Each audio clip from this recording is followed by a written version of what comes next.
ಅವರ ಅಭಿಪ್ರಾಯ ಅವ್ರು ಹೇಳ್ತಾರ್ರಿ, ನಾವು ಕರ್ನಾಟಕದವರು, ನಾವು ಕನ್ನಡಿಗದವರು, ನಮಗೆ ನಮ್ಮ ನೆಲ ಮೇಲೆ, ನಮ್ಮ ಏನು ಲ್ಯಾಂಗ್ವೇಜ್ ಮೇಲೆ ನಮಗೆ ಅದರ ಮೇಲೆ ಅಭಿಮಾನ ಇದೆ. ಅವ್ರು ಹಂಗೆ ಮಾತನಾಡಿರ್ತಕ್ಕಂಥದ್ದು ಏನು ನಾನು ನೋಡಿಲ್ಲ. ಬಟ್ ಆ ಥರ ನಮ್ಮ ಕನ್ನಡಿಗರಿಗೆ, ಕನ್ನಡ ಲ್ಯಾಂಗ್ವೇಜಿಗೆ ಏನು ನಾವು ಧಕ್ಕೆ ಬರ್ತಕ್ಕಂಥ ಮಾತಾಡಿದ್ರೆ ನಾನು ಖಂಡಿಸ್ತೀನಿ. ನಾನು ನೋಡಿಲ್ಲ ಅವ್ರು ಹೇಳಿರ್ತಕ್ಕಂಥದ್ದು. But going by you whatever you has told, in case ನಮ್ಮ ಸೆಂಟಿಮೆಂಟ್ಸು, ನಮ್ಮ ಕನ್ನಡಿಗರ ಸೆಂಟಿಮೆಂಟ್ಸು ನಮ್ಮ ಲ್ಯಾಂಗ್ವೇಜಿಗೆ ಏನಾರ ಆ ಥರ ಅಪಮಾನ ಆಗಿರ್ತಕ್ಕಂಥ ಮಾತನಾಡಿದರೆ ನಾನು ಖಂಡಿಸ್ತೀನಿ. ಅವರು ನೀವು ಕೇಳ್ಬೇಕು ಅವ್ರಿಗೆ ಹೋಗಿ, ನಾನು ಹೇಳೋದು ನಾನು ಹೇಳಿ. ಈಗ BJPಯಿಂದ ಅವ್ರಿಗೆ ತೆಗ್ದಿದ್ದಾರೆ ಹೊರಗಡೆ ಅಲ್ವಾ, ಸೊ ಅವ್ರನ್ನ ನೀವು ಕೇಳಬೇಕು. ಸೊ ನಮ್ಮ ಪಕ್ಷಕ್ಕೆ ಬಂದರೆ ನಮ್ಮ ಹೈಕಮಾಂಡ್ ಇದೆ, ಅವರು ತೀರ್ಮಾನ ತಗೊಳ್ತಾರೆ. ಒಳ್ಳೇದಲ್ಲ, ನಮ್ಮ ಪಕ್ಷ ನಮ್ಮದು ಡಬಲ್ ಡೆಕ್ಕರ್ ಬಸ್ ಇದ್ದಂಗೆ, ಯಾರನ್ನ ಬರ್ಬೋದು ಯಾರನ್ನ ಹೋಗ್ಬೋದು. ಸೊ ಸ್ವಾಗತ ಮಾಡ್ತೀವಿ.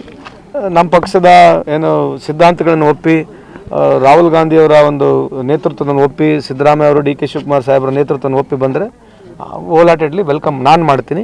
ಅದನ್ನು ತಗೋಬಾರ್ದು ಪಕ್ಷದ ಮುಖಂಡರು ತೀರ್ಮಾನ ಮಾಡ್ತಾರೆ. ನನ್ನ ಮೇಲೆ ಮಾಡಲೇಬೇಕಲ್ಲ ಸಾಹೇಬರು. ಅಲ್ಲ, ನಮ್ಮ ಮಾನಸಿಕ ಈಗ ಅವರು ಏನಾಗಿದೆ ಅಂತಂದರೆ 11 ವರ್ಷ ಅವ್ರು ಅಧಿಕಾರದಲ್ಲಿದ್ದಾರೆ.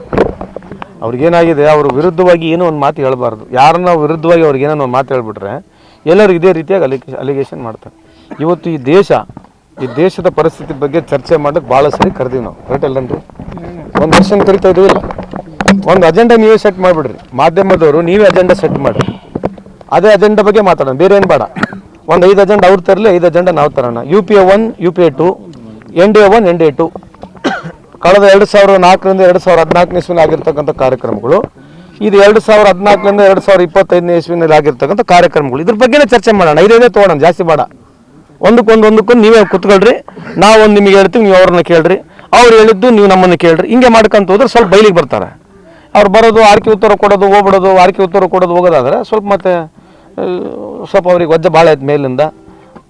ಸೌಕಾರ ಪಾರ್ಟಿ ಅದು, ಸೊ ಎಲ್ಲ ಗ್ರಿಪ್ನಲ್ಲಿ ಇರ್ತಕ್ಕಂಥ ಪಾರ್ಟಿ, ಹಂಗಾಗಿ ಸ್ವಲ್ಪ ಮೈಲೇಜ್ ಇದೆ ಅವರಿಗೆ ಅಷ್ಟೇ. ನೋಡ್ರಿ, ನಾನು ಮೋದಿ ಸಾಹೇಬ್ರಿಗೆ ಇವತ್ತುವರೆಗೆ ಬೈದಿಲ್ಲ. ನಾವು ಪ್ರಶ್ನೆ ಕೇಳ್ತಾ ಇದ್ದೀವಿ. ಅವ್ರಿಗೆ ಏನು ಪ್ರಾಬ್ಲಮ್ ಅಂದರೆ ಪ್ರಶ್ನೆ ಕೇಳಬಾರ್ದು. ಮೋದಿಯವರು ಈ ದೇಶದ ಅವರೊಬ್ಬರು ನಾಗರಿಕರು, ನಾನೊಬ್ಬ ನಾಗರಿಕನೇ, ಪ್ರತಿಯೊಬ್ಬರು ಈ ದೇಶದಲ್ಲಿ ಎಲ್ಲ ನಾಗರಿಕರು. ಅವರು ಈ ದೇಶದ ಪ್ರಧಾನಮಂತ್ರಿ, ನಮ್ಮ ಪ್ರಧಾನಮಂತ್ರಿನೇ ಅವರು. ಪ್ರಶ್ನೆ ಕೇಳಬಾರ್ದು, ಇದೇನು ಸಮಸ್ಯೆ? ಪ್ರಶ್ನೆ ಕೇಳಿದ ತಕ್ಷಣ ಮೈ ಮೇಲೆ ಮುಗಿ ಬೀಳೋದು, ಇದೇನು ಅರ್ಥ? ಇವ್ರು ಯಾರಿಗೆ ಬೇಕಾದ್ರೆ ಈಗ ಮುಗ್ಗ ಸಿಂಗ್ಲರಾಗಿ ಮಾತಾಡ್ಬೋದು. BJP ನಾಯಕರು ಈಗ ನೆಹರು ಬಗ್ಗೆ ಸಿಂಗ್ಲರಾಗಿ ಮಾತಾಡ್ಬಿಡ್ಬೋದು. ನೆಹರು ಸಾಹೇಬರು ಇವತ್ತಿಗೂ ನೆಹರು ಬಗ್ಗೆ ಸಿಂಗ್ಲರಾಗಿ ಮಾತಾಡ್ಬಿಡ್ಬೋದು, ಹೆಂಗೆ ಬೇಕಾದಂಗೆ ಮಾತಾಡ್ಬೋದು. ನಾವು ಇವತ್ತುವರೆಗೆ ಪ್ರಶ್ನೆ ಬಿಟ್ಟರೆ ಬೇರೆ ಏನೇನು ಕೇಳಿದೀವ? 29,000 ಇರ್ತಕ್ಕಂಥ ಬಂಗಾರ 90,000 ರೂಪಾಯಿ ಯಾಕಾಯಿತು? 56 ರೂಪಾಯಿ ಇರ್ತಕ್ಕಂಥ ಡಾಲರು 90 ರೂಪಾಯಿ ಯಾಕಾಗಿದೆ? 8.4% ಇರ್ತಕ್ಕಂಥ GDP 5.3% ಯಾಕಾಗಿದೆ? 55 ಲಕ್ಷ ರೂಪಾಯಿ ಇರ್ತಕ್ಕಂಥ ಸಾಲ 225 ಲಕ್ಷ ರೂಪಾಯಿ ಯಾಕಾಗಿದೆ? 76ನೇ ಸಾಲ ಇರ್ತಕ್ಕಂಥ ನಮ್ಮ ಏನು ಪಾಸ್ಪೋರ್ಟು ಇವತ್ತು 146ನೇ ಸ್ಥಾನಕ್ಕೆ ಹೋಗಿದೆ. GDP 4 ಟ್ರಿಲಿಯನ್ ಮುಟ್ಟಿದ್ರು ಕೂಡ ಇವತ್ತು ನಮ್ಮದು ಪರ್ ಕ್ಯಾಪಿಟಲ್ ಇನ್ಕಮ್ 146 ಸ್ಥಾನದಾಗಿದೆ. ಇದು ಒಳ್ಳೆ ಪ್ರಶ್ನೆ ಎಲ್ಲ ಕೇಳೋದು. ಈ ಪ್ರಶ್ನೆ ಕೇಳಬಾರ್ದ? ಮೋದಿಯವ್ರಿಗೆ ಬೈದ್ರೆ ಹೈಲೈಟ್ ಆಗ್ತಾರಂತೆ ಮೋದಿ. ಅಲ್ಲರಿ, ನಿಮ್ಮ ಮಾಧ್ಯಮಗಳೆಲ್ಲ ತೆಗೆದು ನೋಡ್ರಿ, ಯಾರಿಗೆ ಬೈದೀವಿ ನಾವು? ಎಲ್ಲ ನಮ್ಮ ಮೋದಿ ಸಾಹೇಬ್ರಿಗೆ ಬೈದಿರ್ತಕ್ಕಂಥ ನಿದರ್ಶನ ಇದೇ. ಪ್ರಶ್ನೆ ಬಿಟ್ಟು ಬೇರೆ ಕೇಳಿದ್ವಾ ಏನ್ರಿ? ಏನನ್ನ ಪ್ರಶ್ನೆ ಬಿಟ್ಟರೆ ಬೇರೆ ಕೇಳಿದೀವಿ. ಅವ್ರಿಗೇನಂದ್ರೆ ಮೋದಿ ಸಾಹೇಬ್ರಿಗೆ ಪ್ರಶ್ನೆ ಕೇಳಬಾರ್ದು. ಯಾಕಂದ್ರೆ ಈ ದೇಶದಲ್ಲಿ ಒಬ್ಬರನ್ನ ದೇವರು ಮಾಡಿ ನಿಂದಿಸ್ಬಿಟ್ಟಾರ ಅವರು. ಈ ದೇಶಕ್ಕೆ BJP ಅನಿವಾರ್ಯ ಅಲ್ಲ, ಕಾಂಗ್ರೆಸ್ ಅನಿವಾರ್ಯ ಅಲ್ಲ. ಈ ದೇಶ ಪ್ರತಿಯೊಬ್ಬರದಿದೆ. BJP ಅವ್ರ ಮನೆ ರೊಕ್ಕ ತಂದು ಹಾಕಂಗಿಲ್ಲ, ಕಾಂಗ್ರೆಸ್ನವ್ರ ಮನೆಯಿಂದ ರೊಕ್ಕ ತಂದು ಹಾಕಂಗಿಲ್ಲ. ಈ ದೇಶದ ಪ್ರಗತಿ ಆಗಬೇಕು, ರೈತರಿಗೆ ಅನುಕೂಲ ಆಗಬೇಕು, ಯುವಕರಿಗೆ ಅನುಕೂಲ ಆಗಬೇಕು. ಮೊನ್ನೆ ಒಂದು ರೈಲ್ವೆ ಜಾಬಿಗೆ ಕರೆದಿದ್ದಾರೆ ಕೇಂದ್ರ ಸರ್ಕಾರ. ಇರತಕ್ಕಂಥದ್ದು 33 ಸಾವಿರ ಅಪ್ಲಿಕೇಶನ್ ವೇಕೆಂಟ್ ಇದೆ. 1,10,00,000 ಜನ ಅಪ್ಲಿಕೇಶನ್ ಹಾಕಿದ್ದಾರೆ. ಇದ್ರ ಬಗ್ಗೆ ಚರ್ಚೆ ಬೇಡ ಏನ್ರಿ?